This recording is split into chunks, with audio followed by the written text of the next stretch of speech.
Баршаға сәлем достар, қалдарың қалай? Достар, мен бүгін сіздермен өте дәмді, өте тойымды, хит болып жатқан өте ерекше тамақтың түрі хужелі мантының жасалу жолымен бөлісемін. Бұл мантының ерекшелігі, бұл мантының қамырын өте жұқа етіп жаю керек, және ішіне салатын салмасын аз ғана салу керек, өте аз етіп салу керек.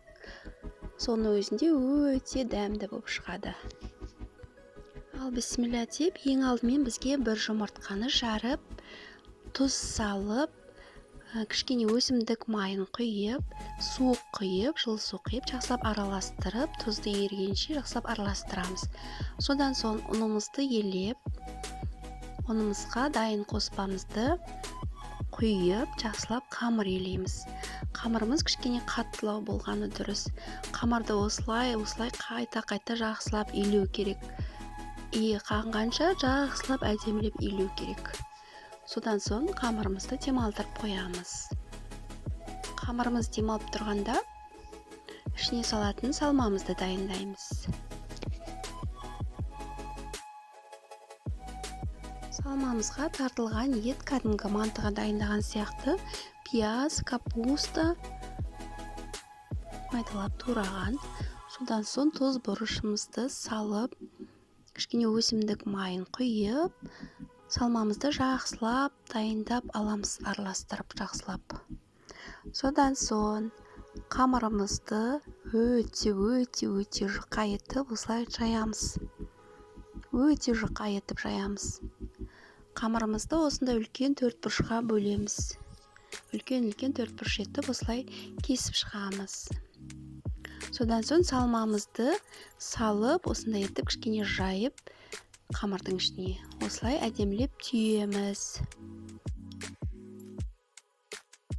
Содан соң мантаваркамызды майлап, мантаваркамызға саламыз.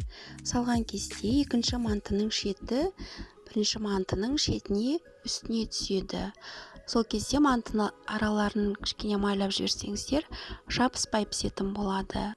Қайнап тұрған буда 35-40 минутта пісіріп аламыз. Мына біздің мантымыз дайын.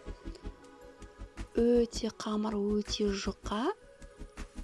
Ішіндегі салмасы көрініп тұрады қамырды алып көргенде. Осылай алып қарағанда өте жұқа, бірақ өте дәмді, өте тойымды. Бетіне паприкамен кішкене сұйық майды араластырып, беттеріне жағып шығамыз піскеннен кейін.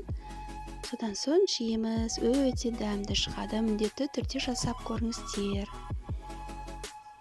Достар, рецепттің мөлшерлерін описаниеге жазып кететін боламын. Видеом ұнаса лайк басып, комментарий жазып кетейік.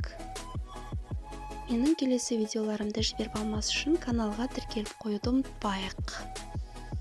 Рахмет.